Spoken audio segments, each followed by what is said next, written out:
Hello. Why is it that we as humans, in face of so many other societal pressures and constraints, are our biggest enemy?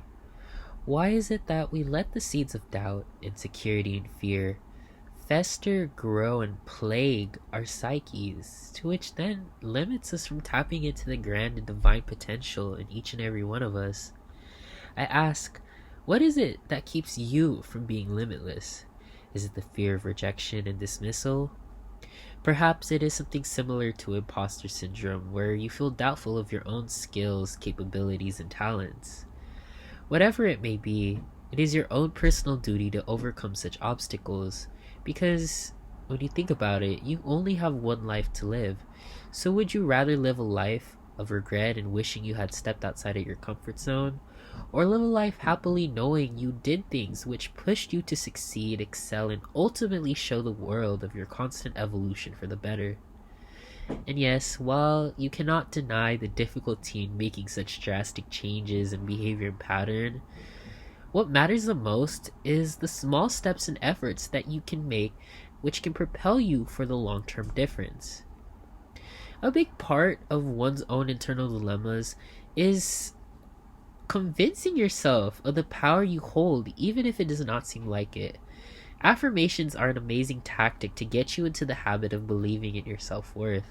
Fake it until you make it is a great mantra to say to yourself, because by imitating confidence, a positive outlook, and competence, you then start to realize those qualities resided in you from the beginning. Psychology tells us of the self-fulfilling prophecy in which the predictions we make come into fruition as a result of our belief in them.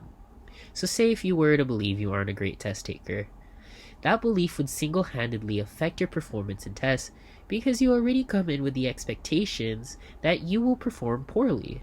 However, if you were to repeatedly tell yourself that you're an amazing test taker, your behavior and confidence going into a test would drastically change, ultimately making you perform better. Besides the use of affirmations, meditation is another example for you to get into the right mindset and headspace. Meditation involves making a habit of training your sense of awareness to achieve this healthy consciousness of perspective. By meditating, you aren't dismissing or turning a blind eye to your thoughts or feelings. Rather, you start to view those perceptions without judgment. This in turn aids in your ability to break down, dissect, and understand those deep internal emotions. There was a long list of rewards one gains from the act of meditation, and it includes a myriad of health benefits. To name a few, it is a wholesome way to address stress, it has been found to decrease levels of anxiety, and it also tackles insomnia by improving one's sleep quality. By continuously making the practice to meditate, you begin to dissolve any deep-rooted sentiments about yourself, and you ultimately start to look at yourself with a wider lens. To wrap this up, change in one's self-esteem isn't something that happens overnight. But in order to really make a difference, it takes true self-realization to drive you in making positive and healthier decisions for the long term. Whether it may be affirmations, meditating, or albeit some other form, small steps are imperative in the extensive journey for self-growth.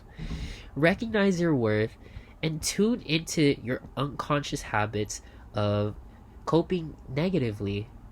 You got this, stay positive, and thank you.